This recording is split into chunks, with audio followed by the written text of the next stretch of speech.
Главная площадь Таджикистана, центр Душанбе. Раньше она носила имя Ленина, теперь Дусти. Что значит дружба? Это визитная карточка города.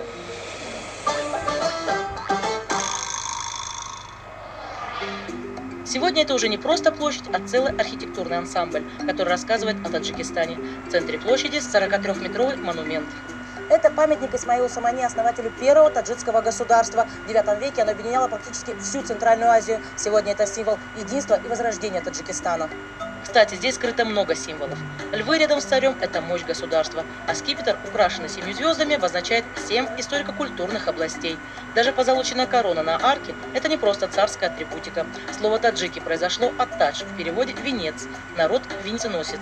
Душанбинцы и гости столицы очень любят в этом месте фотографироваться, и это понятно, ведь в кадр попадает и таджикский триколор.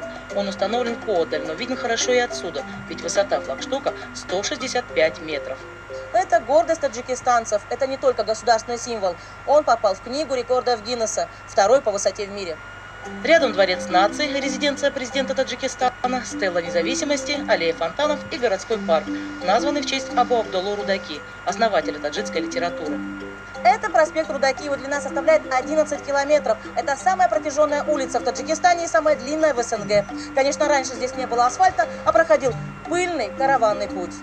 Точнее, шелковый, ведь Душанбе в переводе «понедельник». Именно по этим дням здесь на протяжении нескольких веков кипела торговля.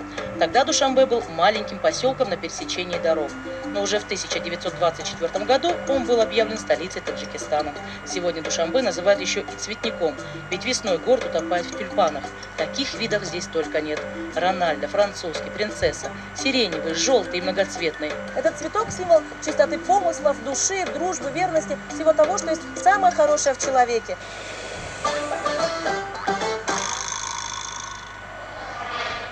А познакомиться с историей не только Душанбе, но и всей страны можно в Национальном музее. Он здесь же, недалеко от парка.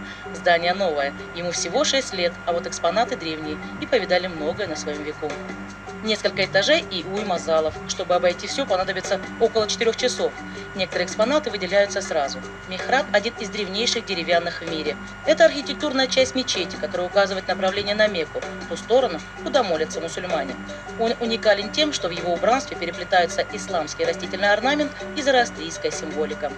Михраб считается уникальным экспонатом, потому что был изготовлен мастерами без единого клея и гвоздя.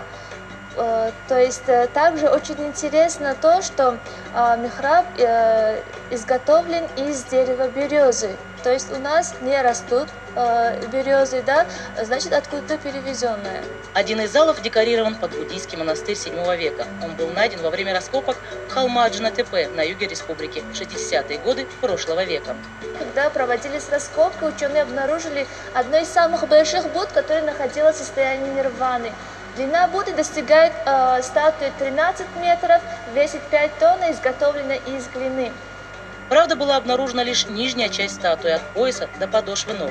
Верхняя часть была сильно повреждена, но реставраторам удалось собрать Будду практически по кусочкам. На это ушло аж 2 десятка лет. Если уж мы заговорили об истории, то обязательно надо посетить и